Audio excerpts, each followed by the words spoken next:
The first thing Elias felt was weight, not on his chest but inside his bones, like gravity had grown tired of holding him gently and decided to press him into existence again. His thoughts floated without shape, memories flickering like damaged holograms, heat, screaming metal, the smell of ionized air, a battlefield that refused to stay still in his mind. Then a voice reached him, soft and careful, layered with an accent that bent familiar sounds into something alien yet gentle. Careful, human. Please do not try to move yet. The words did not arrive all at once. They seeped into him, slow and cautious, as if afraid he might break if spoken to too loudly. Elias tried to open his eyes and failed. Darkness clung to him like deep water. His fingers twitched, or at least he thought they did. The sensation was distant, borrowed. Another presence shifted nearby. He could hear it in the subtle hum of machinery, in the change of air pressure, in the faint clicking sounds that were not human but carried intention, concern, even fear. You have been in a coma for over 20 of your standard years. The voice continued, trembling now. Your body was preserved, healed, monitored. We did everything our law allowed, and more than it allowed. 20 years. The words struck harder than any weapon he remembered. Images rushed forward, unfinished orders, the faces of soldiers under his command. A princess standing defiant behind him as alien guards raised their weapons. A warship burning across a violet sky. He had been a soldier then, human infantry attached to a diplomatic escort mission that turned into a rescue when law failed and conscience took over. His heart began to race and alarms answered instantly. Soft lights flared beyond his closed eyelids. He felt something wrap gently around his arm. Not metal, not flesh, something warm and living. Please, the alien whispered. Your heart rate is unstable. You were badly injured during the Battle of Karis Reach. You shielded the royal vessel during evacuation. The blast should have killed you. Killed you. Elias forced his eyes open at last. The world rushed in too bright, too colorful, shapes bending around unfamiliar spectrums. He gasped and pain lanced through him, but he stayed conscious. Above him loomed a face that was not human, tall and elegant, skin like polished pearl with faint bioluminescent veins pulsing softly, large dark eyes reflecting his own confusion back at him. I am Supervisor Aelith, the alien said quickly, lowering herself to his level. I have overseen your care since the 3rd year of your sleep. Elias tried to speak and managed only a rough sound. His throat burned. Aelith anticipated it. Adjusting something near his neck, cool relief spread through him. Water and oxygen balance restored? She murmured, then looked back at him, her expression something between awe and guilt. Human Elias Ward, soldier of Earth, you have been asleep while the galaxy changed around you. He swallowed, memories aligning painfully. The princess? He rasped, each word scraping its way out. Did she make it? Aelith froze, her bioluminescence flaring brighter in what he instinctively recognized as emotion, respect mixed with sorrow. She survived, she said softly. Your rescue altered her fate, and in doing so, altered ours. That was when he noticed the room, not a hospital as he knew it, but a chamber grown rather than built, curved surfaces alive with faint motion, symbols drifting through the air like slow-moving stars. Beyond a translucent wall he could see space, real space, and docked there, massive and silent, were warships, dozens of them, bearing insignias he did not recognize. Why are there warships? Elias asked, fear finally cutting through the haze. Why am I still here? Aelith's hands tightened together, a gesture unmistakably anxious. Because when you fell protecting an alien princess against her own corrupted law, the galaxy learned something dangerous. She leaned closer, lowering her voice. It learned that a single human soldier could defy fate itself. Images flooded him that were not his memories, broadcasts, statues, records, his name spoken in alien tongues, the battle replayed across cultures, a human standing between plasma fire and royalty not his own, choosing rescue over survival. You became a symbol, Aelith continued, eyes shining. To some, you are a hero of destiny. To others, a threat to established order. Entire factions rose in response to what you did. Elias stared at the ceiling that pulsed like a living sky, his chest tight not from pain but from realization. And the princess? He whispered. Where is she now? Aelith hesitated too long. She is bound by law, she said finally. A law rewritten because of you, waiting for the day you would wake, because according to her people, fate is not complete until the rescuer opens his eyes. Silence settled between them, heavy and electric. Outside, a warship shifted position, its engines glowing faintly like watchful eyes. Elias closed his eyes again, not from weakness this time but resolve forming slowly, painfully. If the galaxy had changed while he slept, then he would face it awake, whatever destiny had been written in his absence, whatever battle waited beyond this chamber. He had not survived 20 years of darkness to remain silent now. Elias drifted in and out of shallow rest, not true sleep but something fragile and alert. His body relearning itself in slow pulses, every breath felt borrowed, every movement echoed through nerves that had forgotten how to listen. The chamber hummed around him like a living guardian, its walls responding to his heartbeat, its light dimming whenever his thoughts grew too sharp. Time behaved strangely there, measured not in hours but in sensations, the gentle pressure of Aelith's presence returning again and again, the quiet murmurs of alien technicians beyond the translucent wall, their voices layered with reverence and unease whenever his name was spoken. When Elias finally gathered the strength to lift his hand, the effort left him trembling, fingers thin, scarred, unfamiliar. Aelith noticed instantly, moving to his side with fluid grace, her bioluminescent veins shifting to a calming hue. You are healing faster than projected, she said softly, wonder creeping into her tone. Human resilience continues to defy our models. Elias almost laughed, but the sound caught in his throat. Feels like I lost a fight with time itself? He whispered, staring at his hand as if it belonged to someone else. Aelith hesitated before responding, her gaze drifting toward the stars beyond the chamber wall. Time lost that fight, she said quietly. You simply were not awake to see it. She activated the memory interface then, light unfolding around them like a curtain drawn back. Images bloomed in the air, the Battle of Caris reached from angles he had never seen. His own body suspended in vacuum as the royal vessel escaped, the explosion swallowing him whole, then hands, alien hands, reaching through fire and debris to pull him back from the edge of death. You were retrieved illegally? Aelith admitted, her voice weighted. Our law forbade direct intervention, especially for an off-world soldier. But the princess overruled the council. She declared you under her protection. Elias clenched his jaw, emotion stirring beneath the exhaustion. So she broke her own law for me. Yes, Aelith replied, meeting his eyes. And paid for it. The images shifted, showing a younger version of the princess, regal yet fierce, standing before an assembly of towering figures. Her voice unheard but her defiance unmistakable, chains of light forming around her wrists as the council rendered judgment. She was not imprisoned, Aelith said carefully, but bound, her fate tied to yours by ancient decree, a clause so old it had been dismissed as myth until your rescue made it real again. Elias felt something twist in his chest, guilt heavier than pain.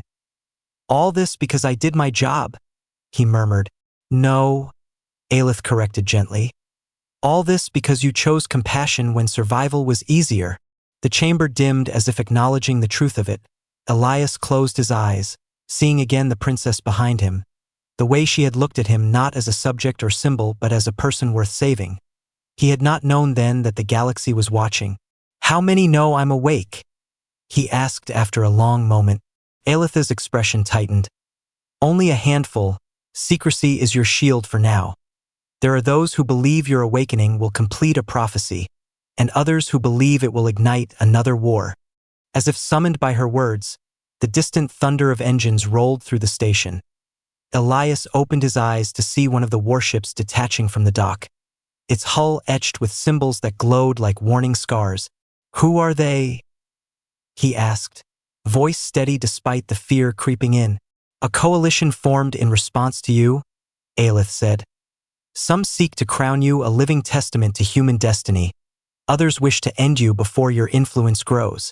Elias exhaled slowly, grounding himself, soldier instincts resurfacing beneath the weakness. And the princess? She has requested audience. Aelith said, her voice almost reverent. For 20 years she has refused all ceremonial bonds, all political unions, citing incomplete fate. Now that you are awake, the law demands resolution. Resolution. The word echoed ominously. Elias pushed himself upright with a groan. Pain flaring but bearable, determination carried him through it. Then stop hiding me, he said. If the galaxy is waiting, let it wait no longer.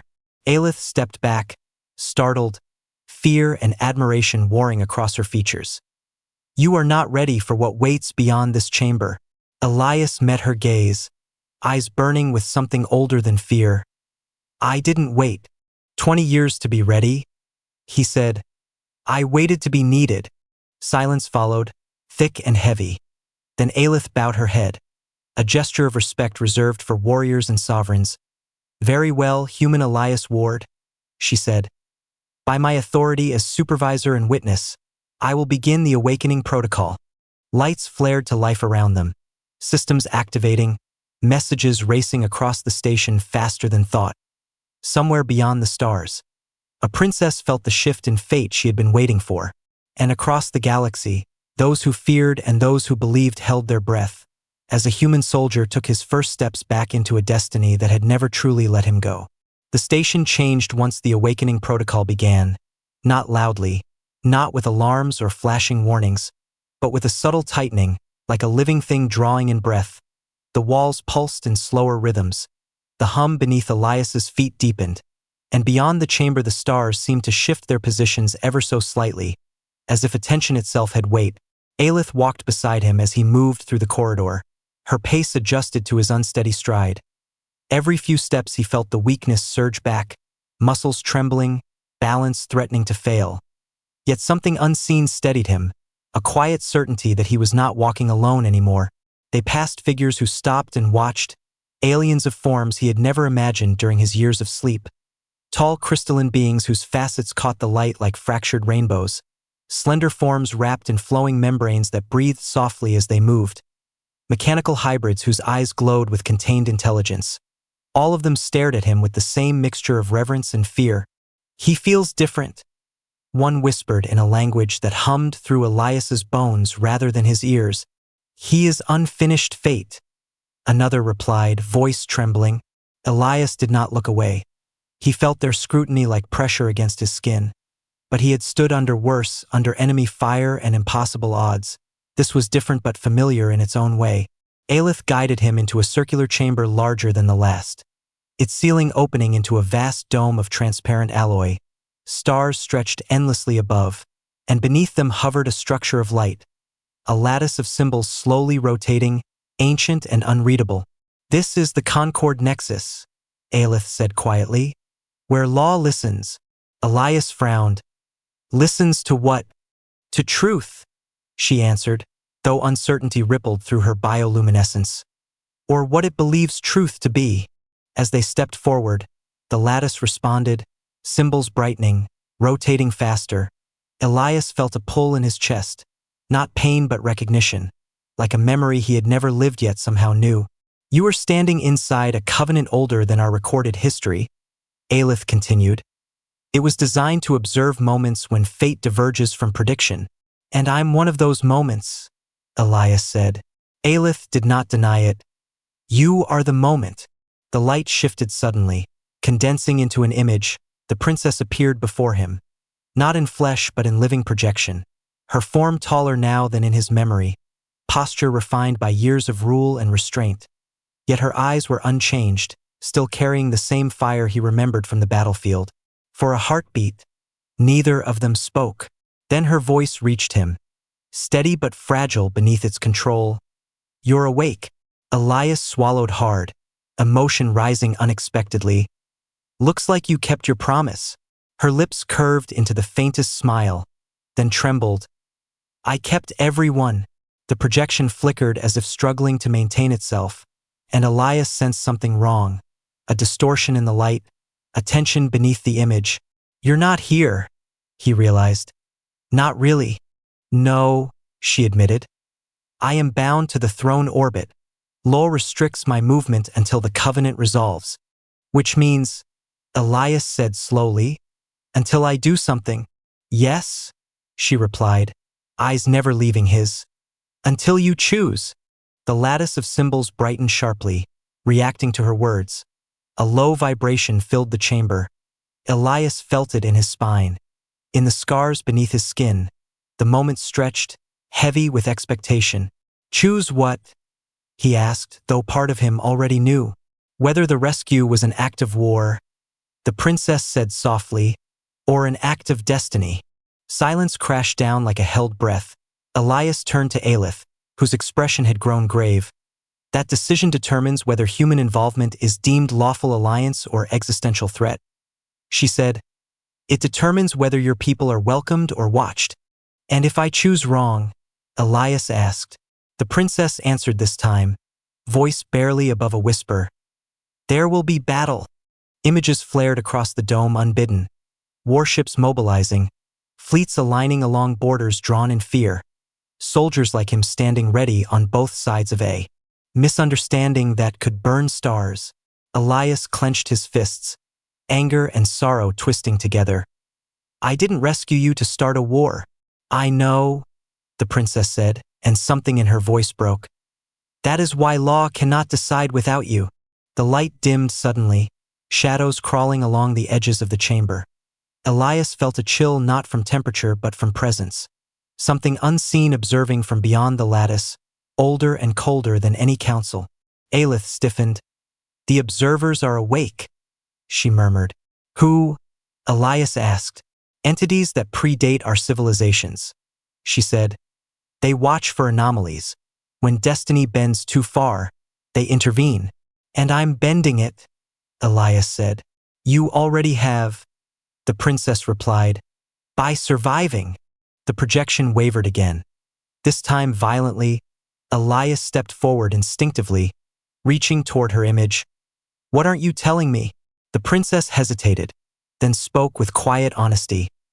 If you declare destiny, the covenant binds us. Binds how? Elias asked. Her gaze softened, something deeply personal surfacing beneath the weight of law. It binds rescuer and rescued, she said. In purpose, in consequence, and in fate. The chamber vibrated as if in response, the lattice flaring with blinding light. Elias felt the pull intensify, the galaxy pressing in around a single decision. Outside the dome, a distant warship powered its weapons, unseen but felt. Inside, a human soldier stood between ancient mystery and rising war, realizing that waking up had been the smallest part of what he had done, and that whatever he chose next would echo far beyond his own life, into the fragile, watchful heart of the galaxy. The lattice did not wait for Elias to answer. It reacted, light folding inward like a collapsing star, symbols tearing free from their ordered paths. The chamber groaned softly as if strained by a truth it was never meant to hold.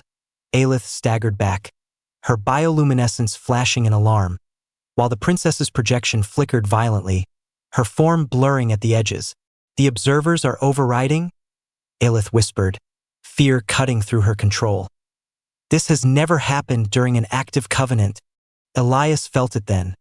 Not a voice but a presence pressing against his thoughts, cold and vast, older than language, older than law, memories that were not his brushed against him, civilizations rising and falling like brief sparks, rescues that became wars, heroes that became extinction events, a shape formed within the light, not fully visible, more an absence than a being.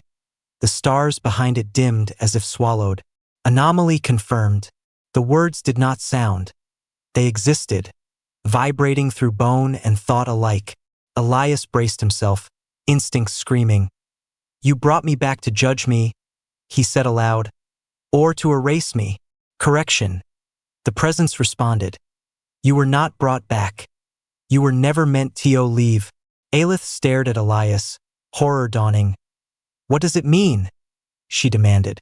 The lattice flared again and suddenly Elias saw it. Not as vision but as memory unlocked. The moment of the explosion slowed, stretched, the blast racing toward him as he shielded the royal vessel. And then something else, something impossible, time-bending, the explosion halting for a heartbeat too long. Him, not the man he was, but something older, something watching through his eyes. "You didn't save me," Elias whispered, breath hitching. "I saved myself." The presence pulsed in agreement. Human designation Elias Ward is a continuity anchor, a rare convergence where sentient will stabilizes probabilistic collapse. Your species calls it defiance. We recognize it as balance. Aelith shook her head slowly. "That is not possible. Anchors are theoretical constructs. Extinct. Extinct by choice." The presence corrected. "This one slept Tio forget what he is." The princess's projection stabilized abruptly, her eyes widening as realization struck her like a blade. "That is why the law bound us," she breathed. "The covenant sensed it before we did." Elias staggered, the weight of it crashing down. "You're saying I'm not just a soldier." "You are still a soldier," the presence replied, "but also a keeper of thresholds. When you chose rescue over survival, you activated the anchor.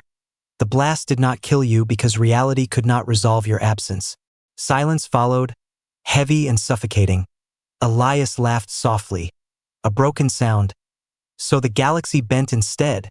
Aelith stepped closer, voice trembling with awe and fear.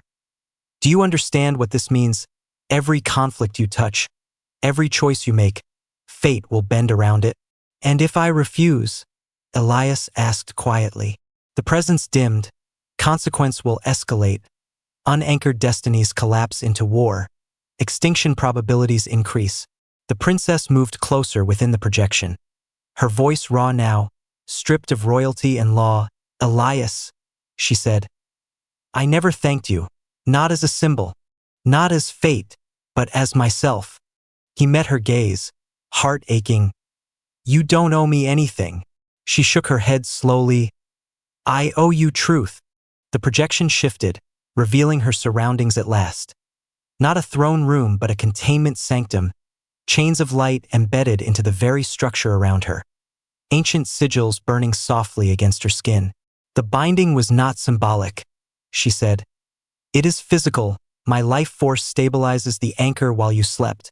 Aelith gasped, horror flooding her features. "You were sustaining him for 20 years. The princess confirmed, voice steady despite the pain in her eyes. "Every cycle, every breath." Elias felt something inside him fracture. "They chained you for me. They bound me for the galaxy," she corrected gently.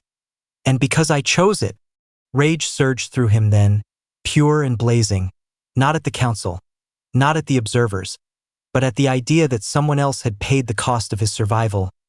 "This ends now," he said, voice iron. "Release her." "Impossible," the presence replied. "Severance risks collapse." "Then bind me instead," Elias said without hesitation.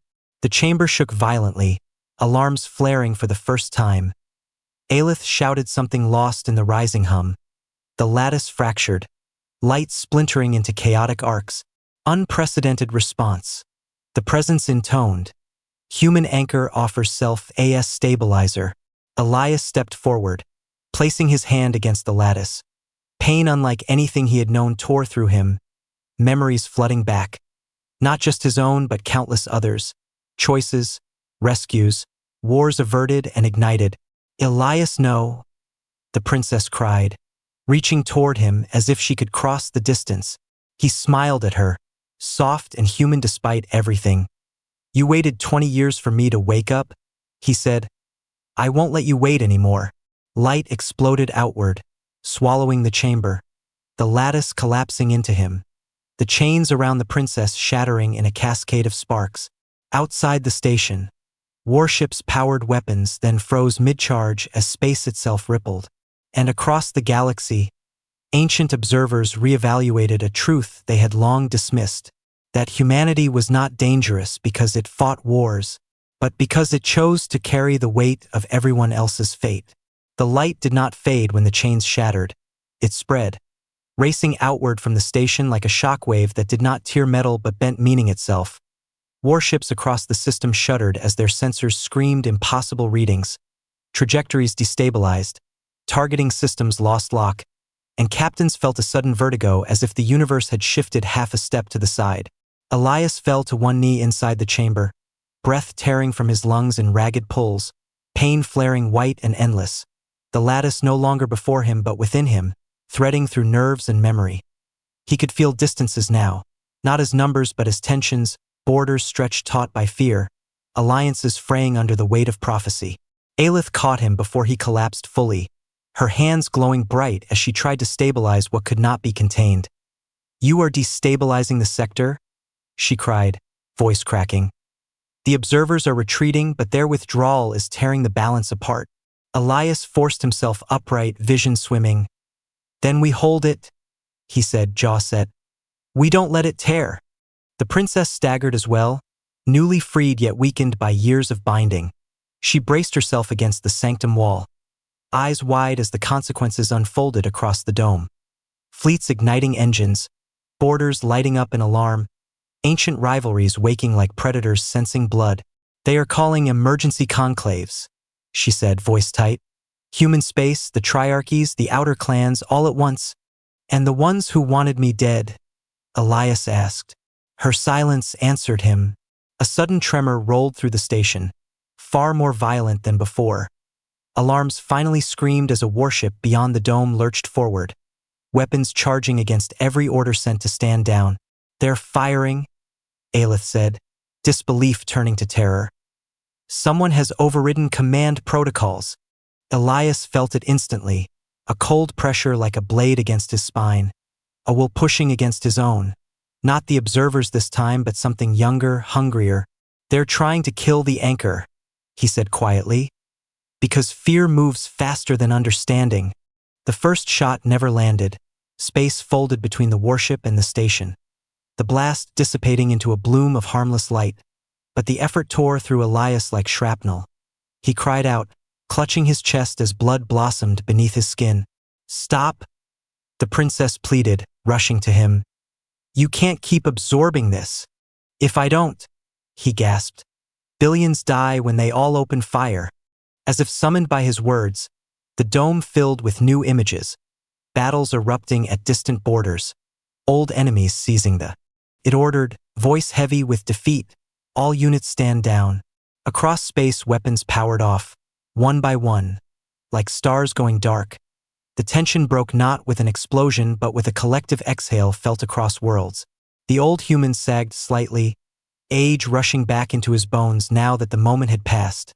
The girls caught him this time, hands steady, light warm, holding him upright as he had held them. It was not victory yet, not peace, but it was survival earned, truth revealed, destiny reshaped by choice instead of fear. As fleets withdrew and councils scrambled to rewrite laws in the aftermath, the three alien princesses stood beside an old human who had never wanted a throne, only to do one good thing before his time ran out. And in that quiet after the storm, the galaxy understood something it had long forgotten, that sometimes the most powerful force in existence is not empire, not law, not warships or fate, but a single human who refuses to look away. The aftermath did not arrive with celebration or cheers. It arrived with silence, deep and thoughtful, fleets drifting apart like tired giants after a long standoff, channels filled with low voices rewriting history in real time, councils dissolving and reforming, laws being examined not for how well they controlled but for how badly they had failed. The old human sat on the edge of the ship's corridor bench, shoulders heavy, the weight of years finally settling without urgency to hold him upright. The crisis had passed him by, leaving exhaustion in its wake. He had faced death so many times that survival now felt almost unfamiliar. The three alien princesses remained close, not from fear anymore but from choice. Their light softer now, warmer, patterns no longer flaring in alarm but flowing in harmony. The clinging girl rested her head gently against his arm, tentative at first, then certain, as if testing whether comfort could exist without consequence. "You should hate us," she whispered. "The universe changed because of us. You lost your quiet." He smiled faintly, eyes half closed. Quiet was never peace. It was just waiting, and I am tired of waiting. The watcher girl knelt in front of him, meeting his gaze at eye level. Her voice carried a steadiness born not of certainty but acceptance. "The councils will demand formalization, alliance structures, symbolic bonds. They will call it marriage even if it is not what your species understands." He nodded slowly. "I know, names matter less than intent." I will not cage you with vows written by fear. The indigo girl stepped forward last, her presence calm and heavy with meaning. Destiny is no longer a single path, she said. You fractured it, reshaped it, we felt it. The old signal has changed, it no longer demands extinction or coronation. What does it demand now? He asked quietly. Choice, she replied, simply choice. Beyond the ship's viewport, space shimmered as new traffic lanes opened. Ships carrying emissaries instead of weapons. Messages instead of ultimatums. Across the galaxy, slave markets shuddered under sudden scrutiny. Kinship laws rediscovered in forgotten archives were invoked by the powerless. Ownership clauses dissolved where they could not survive the light. History would later argue about causation, about who truly sparked the change. Scholars would write volumes, empires would downplay, rebels would exaggerate, but the truth would remain quietly simple. An old human chose mercy where obedience was easier. The days that followed were filled with small moments that mattered more than battles ever had. The princesses learning how human food tasted, laughing softly at bitterness and heat. The old human listening to stories of a homeworld he would never see. Its skies bioluminescent, its oceans singing at night. They did not rush decisions. Destiny no longer chased them. It walked beside them instead, patient, attentive. When the formal delegation arrived, robed in ceremony and apology thinly disguised as protocol, the old human stood beside the three princesses, not ahead, not behind. When asked to accept the title of consort, he answered with quiet clarity, I accept no title that strips them of choice. Recognize us as allied family, not owned bond. The council hesitated, then yielded because the galaxy had already seen what happened when choice was denied. Thus a new designation entered galactic law, unprecedented, unsettling, guardian consort by consent. A bond defined not by possession but by mutual vow, a framework flexible enough to breathe. The ceremony itself was small, witnessed by stars and a handful of ships. No crowns, no chains, just hands joined, light mingling with weathered skin. Promises spoken softly rather than declared. In that moment, the old human felt something he had not felt since his youth. Not triumph, not relief, but belonging, not to a flag or a cause, but to people who had seen him and chosen him in return. Years later, children across worlds.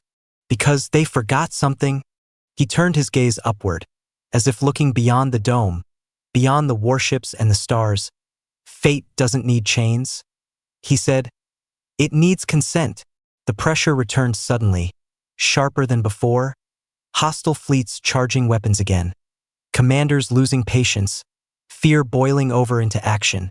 Thyrea felt it too, the tremor racing through the station. They're firing, she said, voice breaking. All of them. Elias drew in a slow breath, the lattice within him responding not with violence but alignment, threads of possibility weaving together. Then let them see, he said. Not what I can stop, but what we can become.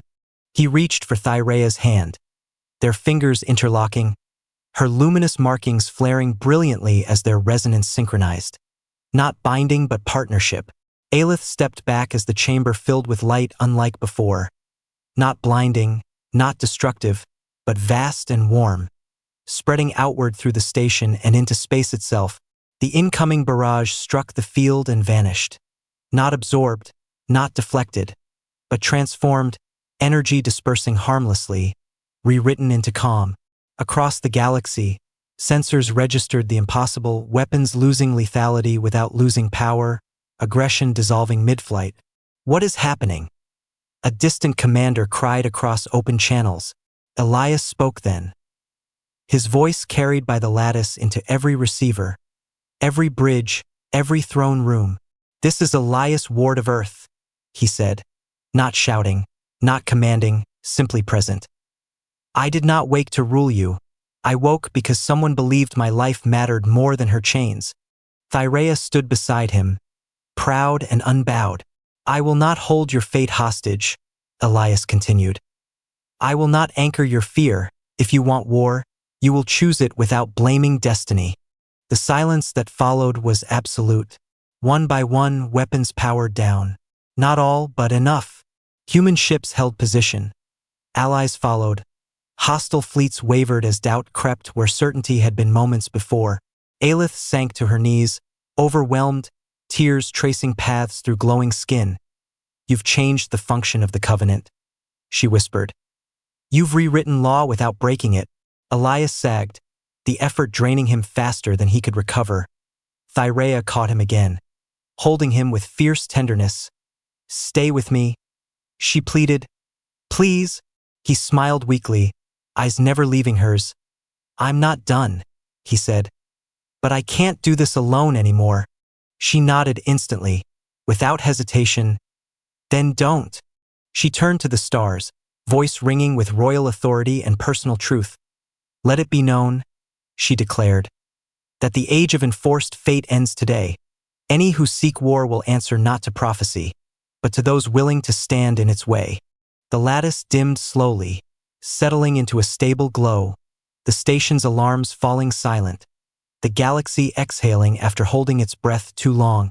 Elias closed his eyes again, not in surrender but in rest, the worst passing, the climax reached but not yet resolved, because the final question still lingered in the quiet that followed.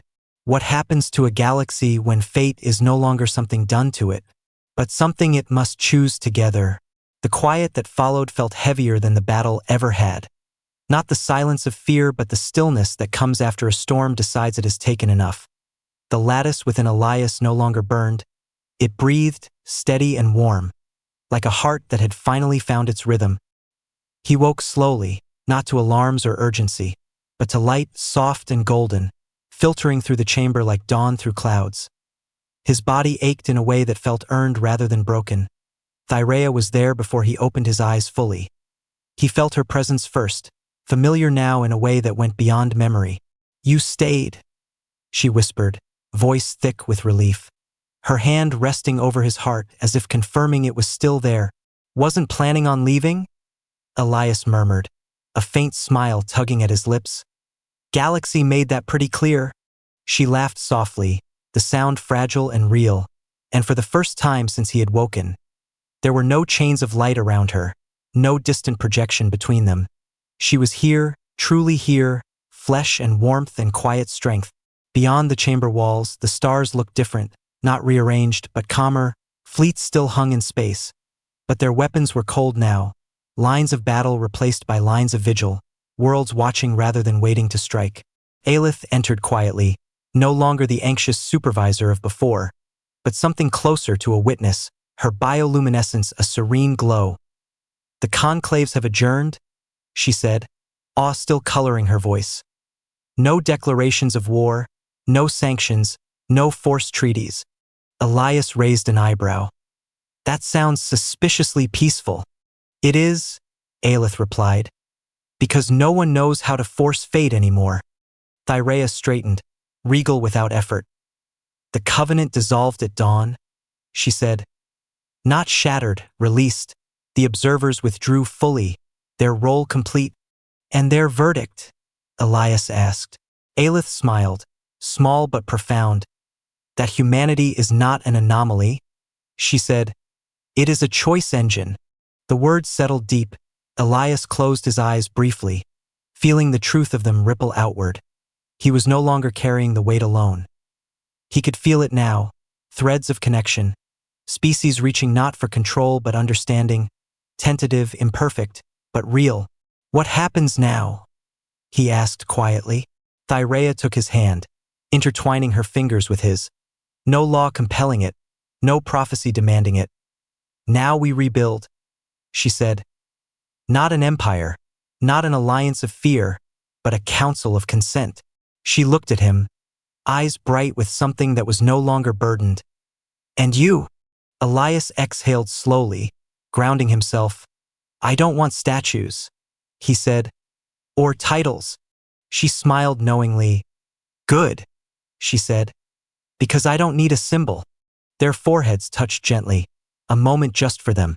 Human breath and alien warmth sharing the same quiet space. "I need a partner," she finished softly. Emotion rose in his chest, steady and overwhelming. "I was just a soldier," he said. "You were always more," Thyrea replied. "Not because of power, but because you stepped forward when you could have stepped away." Outside the station, human ships received new orders, not commands to advance but invitations to talk, to help, to stand down only when trust took their place.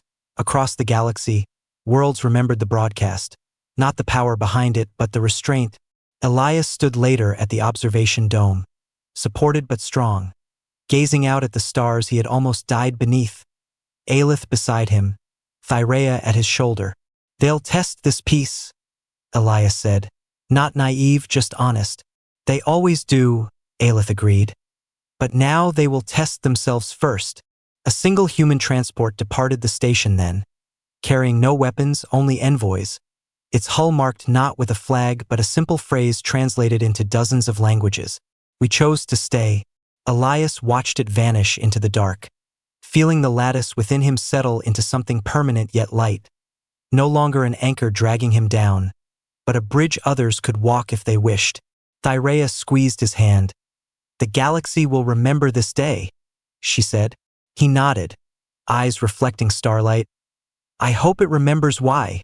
She leaned against him, and together they watched a future unfold not written by prophecy or enforced by law, but shaped by countless small decisions made in the shadow of one simple truth, that destiny is not something granted by the universe. It is something chosen, again and again, by those willing to stand between fear and hope, and say, "Not today, not like this, not while we are still human enough to care."